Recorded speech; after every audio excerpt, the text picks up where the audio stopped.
U.S. aircraft carriers are the most powerful weapons ever built. A single carrier battle group can destroy entire nations. But there's one weapon that keeps American admirals awake at night, an Iranian missile system that can turn a $13 billion carrier into a sinking wreck in under 7 minutes. And the terrifying part? U.S. defenses struggle to stop it. Here's why. The weapon is called the Khalij Fars. In English, that means Persian Gulf, and that name tells you exactly where Iran plans to use it. This isn't a normal missile. It's an anti-ship ballistic missile. Think of it like this. Most anti-ship missiles fly low and slow, hugging the water, easy for carriers to detect and shoot down. The Khalij Fars does the opposite. It launches straight up, leaves the atmosphere, then comes screaming down from space at 10 times the speed of sound. Iran developed this based on Chinese DF-21D technology. They call it the carrier killer, and they're not exaggerating. The missile is 35 feet long, weighs 14,000 pounds, and carries a 1,000-pound warhead. But size isn't what makes it deadly. It's the speed. Mach 10. That's 7,600 miles per hour. From launch to impact, under 7 minutes. Iran has been testing these since 2011. In 2015, they hit a moving target shaped like a carrier. In 2019, they demonstrated a 2,000-kilometer range.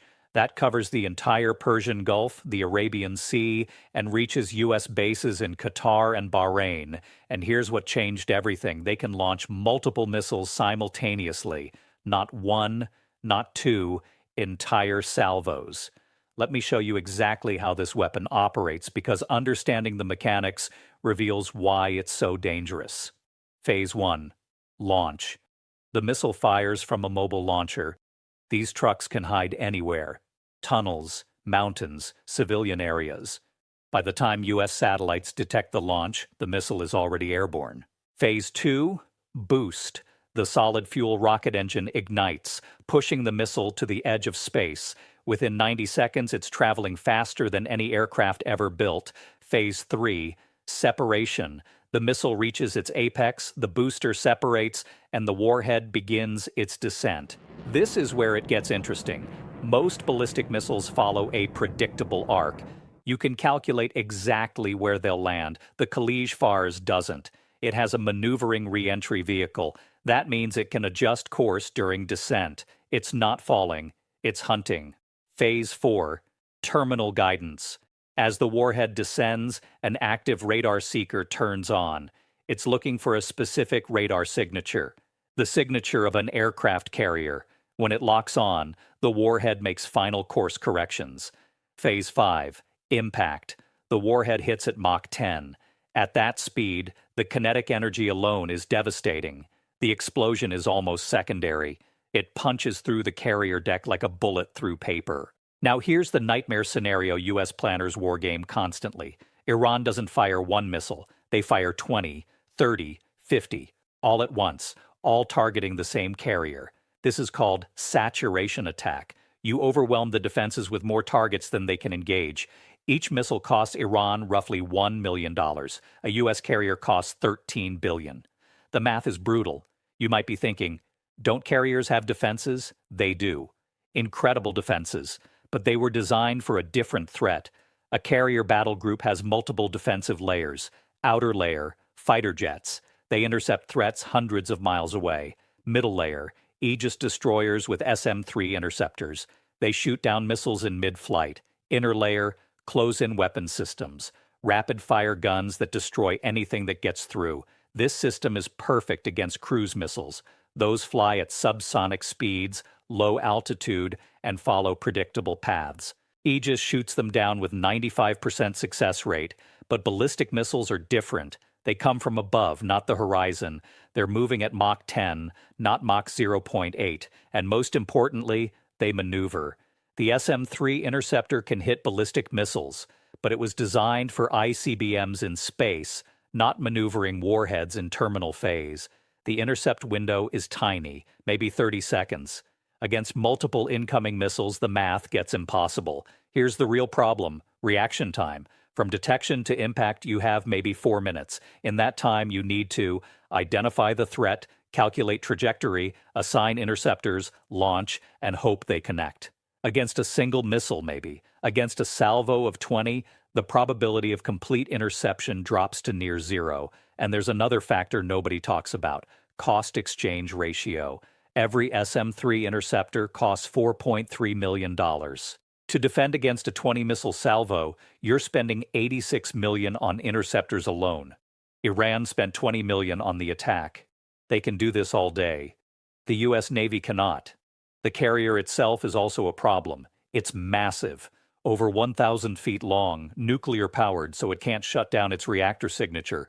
It operates aircraft so it emits constant electromagnetic radiation, and it travels with a battle group, making the radar signature even larger. Against modern sensors, a carrier is the easiest target in the ocean to find. One hit doesn't sink a carrier. These ships are built tough, but one hit can mission kill it, damage the flight deck, and aircraft can't launch. Hit the island superstructure, and you've destroyed command and control. Penetrate the hull, and you're flooding compartments. The carrier doesn't need to sink to be useless. So what's the U.S. doing about this? First, standoff distance. Carriers operating near Iran now stay farther away than ever before. During the current Hormuz crisis, U.S. carriers maintain position outside the Persian Gulf entirely. They operate from the Arabian Sea, 600 miles from Iranian coast.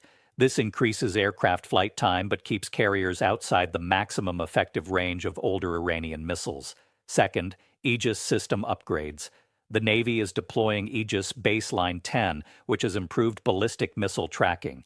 They're also developing the SM-6 interceptor, which can engage maneuvering targets in terminal phase, but it's not operational fleet-wide yet. Third, electronic warfare. U.S. ships now carry advanced jamming systems designed to disrupt terminal guidance radar. If the warhead can't see the carrier, it can't hit the carrier. But this is a gamble. Iranian missiles use multiple guidance modes. Jam the radar, they might switch to infrared or GPS. Fourth, decoys. The Navy deploys Nulka hovering rocket decoys that simulate a ship's radar signature. The idea is simple: make the missile chase the decoy instead of the carrier. But against modern seekers, this success rate is unknown. Fifth, and most controversial, preemptive strikes. The best defense is destroying the missiles before they launch. U.S. intelligence tracks Iranian mobile launchers continuously. In a shooting war, these would be priority targets. But Iran has hundreds of launchers and thousands of hiding spots in mountainous terrain. The reality is, there's no perfect defense. The U.S. Navy knows this. It's why carrier deployment patterns changed. It's why billions are being spent on new interceptors. And it's why U.S. strategy in the region now emphasizes keeping carriers survivable rather than invincible. This single weapon system fundamentally changed U.S. naval strategy in the Middle East. For 70 years, carriers could operate with impunity anywhere in the world. Not anymore. Not in the Persian Gulf. Iran spent decades developing this capability for one reason: to keep U.S. carriers far enough away that American air power becomes less effective. It's working. During the current crisis, no U.S. carrier has entered the Persian Gulf. They're staying in the Arabian Sea, 600 miles away. This is the new reality of naval warfare. A regional power with the right technology can challenge a superpower's most iconic weapon. The era of unchallenged carrier dominance is over, and Iran knows it.